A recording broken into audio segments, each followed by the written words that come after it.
More than 100 migrants arrived on Italy's island of Lampedusa in the last few days. The overpopulated reception centre was built to accommodate 250 people. Right now, there are more than 1,000, and they keep attempting the perilous journey across the Mediterranean. The local mayor says that while stricter rules for migration issues are needed, the humanitarian situation shouldn't be lost. People continue to arrive and we continue to manage the phenomenon in an emergency way and not in a structural way, as it should be done. And Lampedusa finds itself almost alone in managing, at the very least, a phenomenon that has now reached epochal proportions. According to the International Organization for Migration, more than 2,800 migrants and refugees have died en route to Italy or Malta, travelling from Libya and Tunisia since January last year, an increase on the previous period. And the new Interior Minister says NGO ships will not be allowed to enter Italian territorial waters. On Wednesday, protesters demonstrated in Rome against the renewal of an agreement between Libya and Italy. Part of the deal is to create and provide support at centres in northern Africa for those who are caught trying to illegally cross to Europe.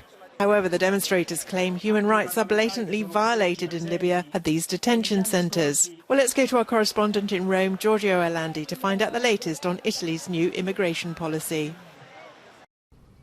As we know, migration policies are at the heart of the right-wing coalition's political programme. As she addressed Parliament, Giorgia Meloni pledged to stop illegal departures and human trafficking by restoring the so-called Operation Sophia and to work with EU institutions on that front. She said, quote, "We want to prevent the people traffickers from choosing who should enter Italy." But despite the fact that she is willing to work with EU institutions, it looks like two of her ministers are already at work when it comes to implementing such hard stance on migration. One is the new Interior Minister, Piantedosi, who already threatened to block two rescue boats carrying hundreds of migrants. One is the Ocean Viking, the other one is Humanity. One arguing that they failed to follow rules. He even called a meeting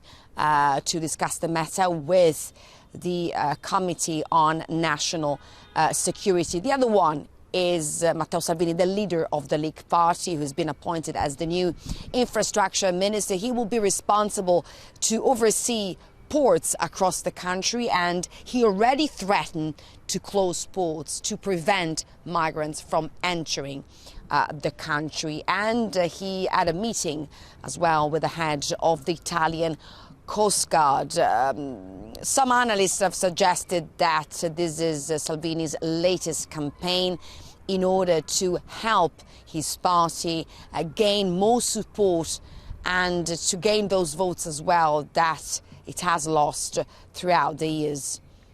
Giorgio Orlandi for Euronews in Rome.